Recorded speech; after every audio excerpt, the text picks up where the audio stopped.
The New York Times, May 14, 1975. East Siders Group unites to oust a Peep show and pornography parlor.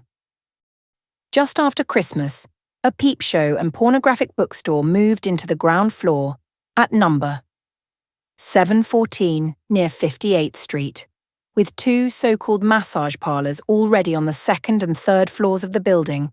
Mrs. Holloway had come to call 714 a triple threat to her neighborhood.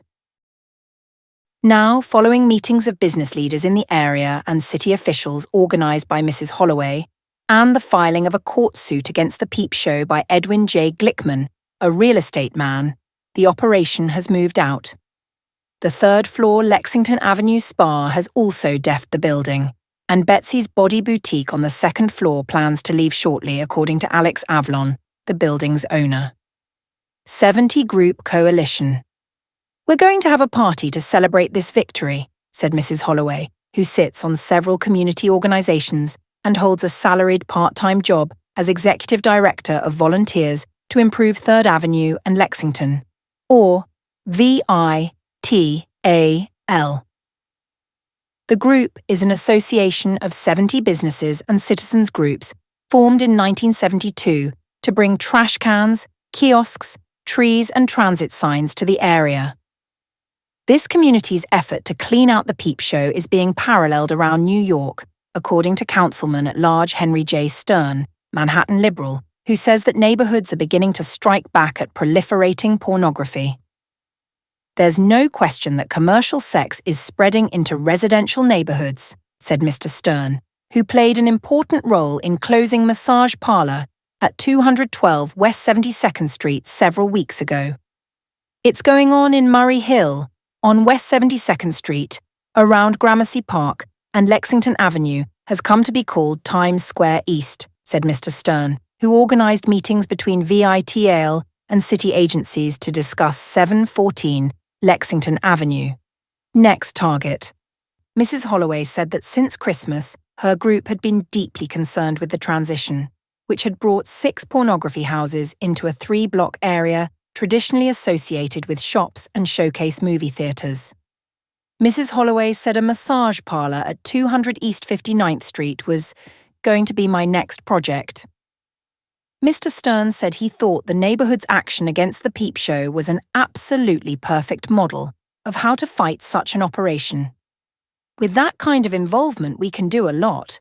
Without it, we can't do anything," said Sidney Baumgarten, a mayoral aide who heads the city's Midtown Law Enforcement Coordinating Committee, and whose efforts also were involved in closing the Lexington Avenue Peep show. The battle to close the Peep show turned up a couple of surprises. When Alexander's department store joined the first organizational meeting of VITAL's Drive on March 10th, for example, none of the other participants knew that Alexander's held the lease on the ground floor of number 714 and had sublet the space to the Peep show. A lawyer for Alexander's, who asked not to be named, confirmed that Alexander's had rented the site from Mr. Avlon to run a boutique there, but had been unable to find a new tenant because of the massage parlors upstairs, after its boutique closed in 1973. The lawyer estimated that Alexander's had lost potential revenues of $75,000 while the site was vacant, and Alexander's did not inquire as to what kind of business the latest tenant would be conducting. "We were happy to get the customer," he said. "In a situation like that, you take the customer, you don't ask questions. Alexander's didn't intend to rent to any Peep show, and they don't intend to now." Negotiating. Since '72, when VITAL had drawn attention to the Peep show, Mr. Glickman's Madison Equities, which owns 27,000 square feet of space in 18 buildings on the block, decided to seek an injunction against improper use of the space. "Once this type of thing is established, it's only a matter of time before many others follow suit," he said at the time. But then, Mr. Avlon, the owner of number 714, disclosed that Mr. Glickman had been negotiating since 1972 to buy the building. In an April 22nd letter, an intermediary broker offered Mr. Avlon a price for the property and tried to convince the owner that he should sell to Mr. Glickman. Mr. Avlon asked that neither the price nor the name of the broker be mentioned. "Glickman's not so pure," Mr. Avion said. "He's a big guy.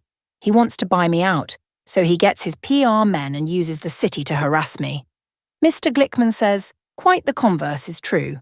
He said Mr. Avlon had been the active party in trying to sell the building for astronomical prices.